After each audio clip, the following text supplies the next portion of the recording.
Hello everybody, Game Pizza Boy here. Welcome back to the Pizza Party. Hope you're all having a wonderful day. In today's video, I thought I'll go through the nice small bit of patch notes that just came out on January the 24th this year and kind of go through everything for Overwatch 2, including some changes for Roadhog finally, although these are some small minor changes before any big ones come out, probably by the time the third season rolls in. But I just want to kind of give my thoughts on every one of them and talk about it. These changes include something to Orisa, Roadhog, Sojourn, and Kiriko. Anyway, without further ado, let's get started. All right, starting things off is Orisa. So first, her minor change she's getting this is Fortify is changing now, which is getting a nerf from the health bonus reduced now from 125 to 75.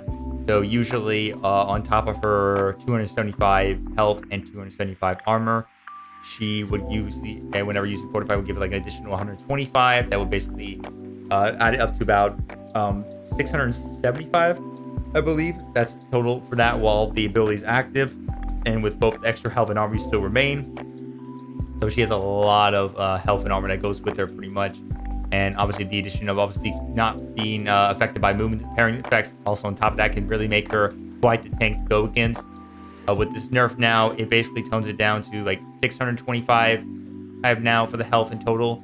So she's still quite a tank with this, but it's a slight nerf to that so that she can't just have a lot of that health remaining for her Fortify. So she'll pretty much get it all down very quickly, and her Fortify will pretty much be done and over with.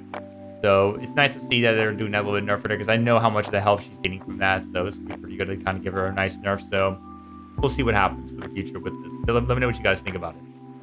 Moving on next is Roadhog, and he's got a couple changes, a few for his chain hook and his scrap gun. And the developer made some comments on this saying that these changes aim to reduce, more specifically right now, the frustration of dying one-shot immediately after being hooked and pulled by Roadhog. Chain hook is still a powerful utility to forcibly reposition enemy players, so it will still often lead to eliminations.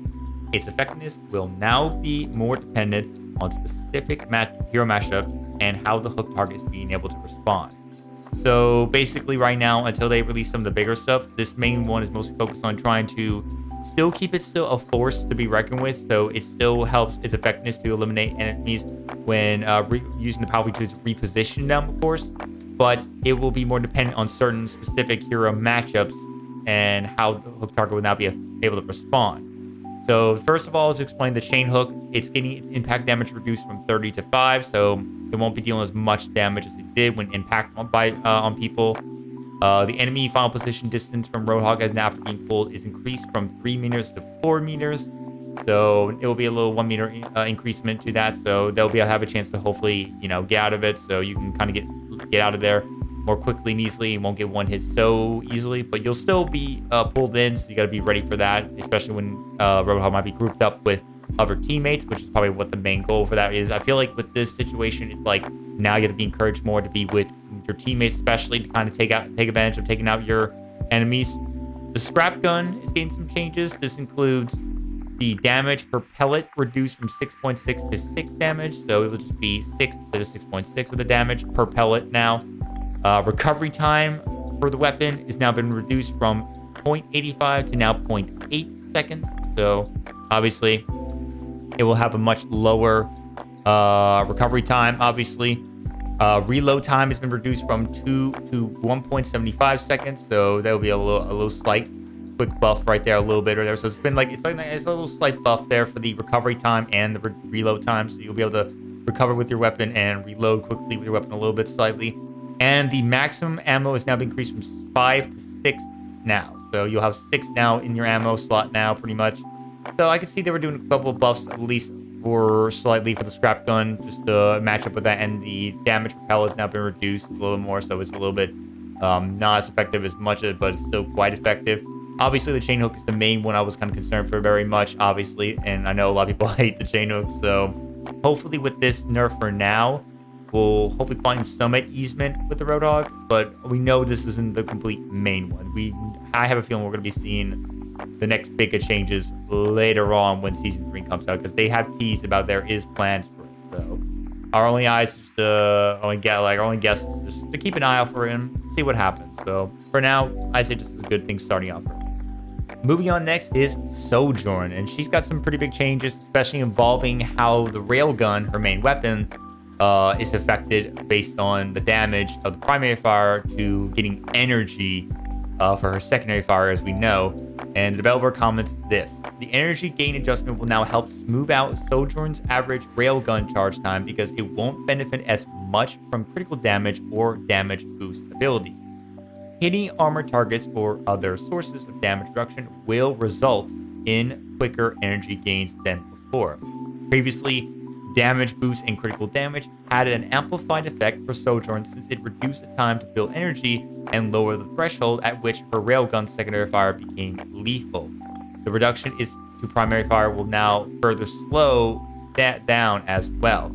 So basically, by the sound of it, they are trying to make it now big focus to smooth out the way how energy is given to you when using her railgun, with the fact that, of course, it won't be as beneficial as much from the critical damage and damage boost abilities. So you won't just get much energy. You won't get as much energy now, or really get any energy based on the primary fire damage you've done for primary fire. You'll get it mostly, I believe, based on the fact that you are doing damage from your different boost abilities or even critical damage.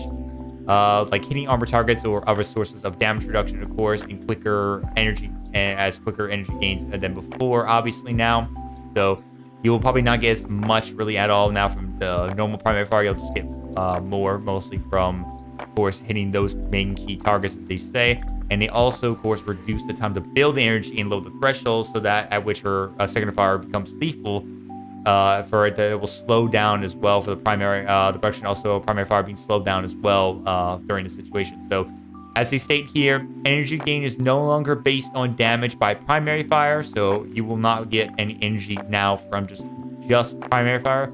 However, each primary fire hit against the enemy player now just simply grants you 5 energy. So you'll get 5 energy for just at least a hit every hit on an enemy, but you'll probably get more, of course, as they state, with hitting armor targets or other damage reduction related source, and using mostly critical hits or damage boost abilities. So that will just be the main focus of it, which I think is fine by me about that. The primary fire damage per projectile, however, though, it's been reduced from 10 to 9, so a slight nerf on that as well. So just 9 damage now per projectile from the primary fire rather than just 10. So Sojourn definitely got quite a nerf, but I think it makes sense for that reason, since obviously it makes it a little more fair, much more balanced, so that her primary fire is not overweighting so much of the game flow for her and against many other enemy teammates when she's trying to really unleash her secondary fire later on when it gets charged up, and especially also how combined the damage will be a little bit with that. So we'll see how that plays out more. Let me know what you guys think. Sojourn, I think this is a nice one so far, so we'll see what happens. Okay, finally moving on now is to Kiriko and see what she's got. She's got one pretty cool change I do like about very much, kind of a buff, and that is to her healing Ofoda, which is her, normal healing ability, of course. The developers actually comment about this, and they state, despite Kiriko's healing projectiles being slow moving and a single target, her average healing output per match is higher than we'd like. We see players tend to get overly focused on maximizing her healing potential and only use primary fire for extended periods of time, which I do actually feel the same way, though. I do sometimes feel the moments where I try to use her of her primary fire, but I mostly really have been focusing heavily on healing a lot more than using her kunais and just go trying to get some kills or just some damage or something like that. They say rather than reducing the amount of healing per projectile, which may lead to feeling locked into focusing on primary fire even more, they're increasing the recovery time before she can start firing the healing Ofoda. Increasing recovery times opens the opportunity to weave in secondary fire kunai more freely.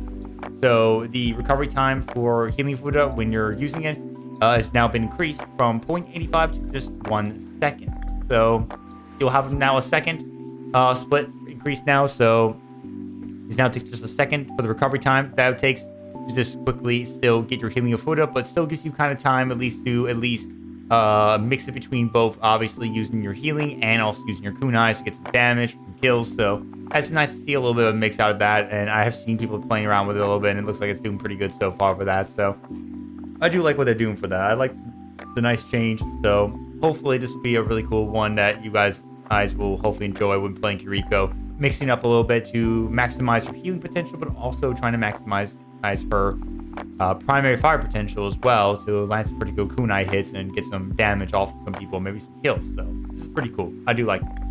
Now everything has now been released and it has been obviously been tested out obviously by a lot of people to as of recently on January 24th, and obviously with the new season going to be coming out very sooner or later, we will be expecting some more bigger changes to some of our heroes, including Roadhog, as we have said, that there will be plans to get more of a potential later on down the line. And this is just obviously the first focus of it a tad bit. I do look forward to see what Roadhog's got changes for him down the line. But so far, these some changes right now are pretty lighthearted and all that stuff. There's also some bug fixes as well. So I will be putting the link obviously in the description below to the patch notes. So you guys go read it yourself. Some small bug fixes, nothing too major, but some nice little features that have been worked on a little bit to make things a little more easily, especially during the Battle Olympus event, I think a little bit. So this will be some pretty cool, nice little helpful stuff to kind of go through. But that's everything so far, guys. I mean, personally to me, I think all these changes are pretty nice, especially with Roadhog. Hopefully this will make things a little bit more fair when going against Roadhog, but still make Roadhog still quite the tank he should be. Although, like I said, there will be some still big changes coming up very soon. As well, Orisa, I do like the nerf the fortify a little bit to make it more. Sojourns now have a little bit more focus on using other means to basically get her energy now, besides just the primary fire. And then Kiriko now having a little bit of a better chance to mix up both projectiles and healing more easily. So I do like what's going for this reason. But I'd like to hear your guys' thoughts in the comment section below. So let me know what you guys think. I definitely hope for the best that we will see some pretty cool changes for it down the line very soon. So we'll see what happens. With that being said, guys, I'm going to end here now since that's over. I hope you guys enjoyed this video. If you found this helpful, hit the like button. Again, comment down below. Tell me your thoughts on everything so far about this and what you're looking forward to down the line, especially for when we get ready for Season 3 someday soon or later. Also, guys, if you enjoyed your time on the channel, make sure you hit the subscribe button. Helps support the channel. Make sure you click on the multi-link down below if you want to keep in touch with everything going on for the pizza party, including when I go live on Tuesdays, Thursdays, Fridays, and Saturdays. In fact, we'll be live tomorrow at 4 p.m. CST to do some Elden Ring, to enjoy that, and also get anticipated for the Dead Space remake on Saturday. So make sure you guys are there for that excitement as well. So looking forward to it. With that being said, guys, thank you guys so much for watching. Hope you all have a wonderful day. Keep on partying, and I will see you guys next time here at the pizza party. Have a good rest of your day or night, my friends.